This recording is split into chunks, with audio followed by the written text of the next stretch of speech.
Well, I say in studying the medicine wheel work, I've become a Buddhist.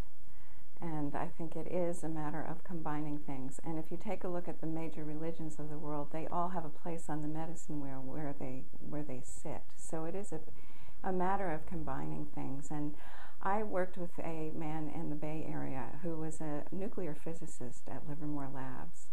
And he took this to heart and actually took a medicine pipe and went back to the East Coast and had an interview with his rabbi and was talking about the four directions and the ceremonies that he did. And the rabbi was completely into it until he got on to spirit animals.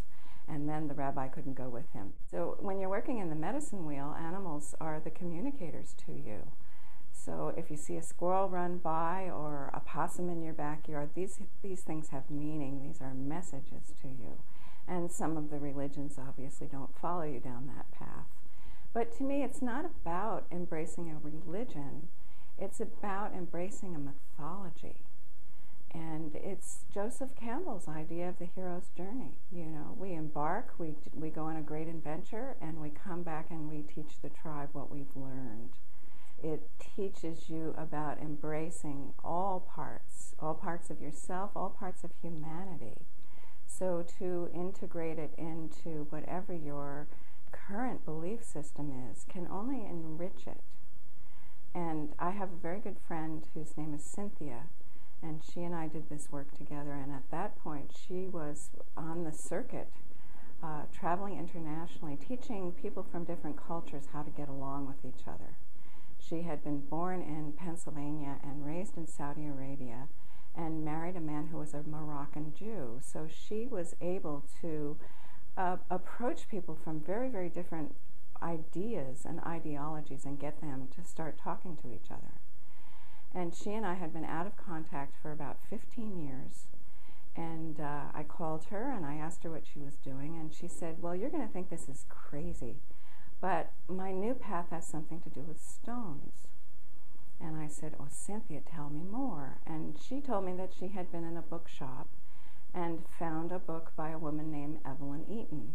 Well, Evelyn Eaton was my Kumu, my teacher's teacher. And I knew exactly where Cynthia was going with this. Well, the long and short of the story is she left her corporate job and moved to a house on Prudence Island and has devoted herself completely to the medicine wheel, creating a wheel of 36 stones called the Wisdom Wheel. And she teaches or does sweat lodge with people and teaches classes and has become very, very involved in all of this. So she's probably the most committed person that I have seen that has taken it from sort of my seed that I have to plant and made such a big life about it. She also does Sundance with the Micmac Indians in Canada and made a 4-year commitment to that and pierces herself in the arms and dances she's got a stick through her arm, and every stick represents the prayers for 100 people. And, you know, she's a white girl from Pennsylvania that has taken this to heart and has no internal conflicts herself about doing this work because it's her life's work.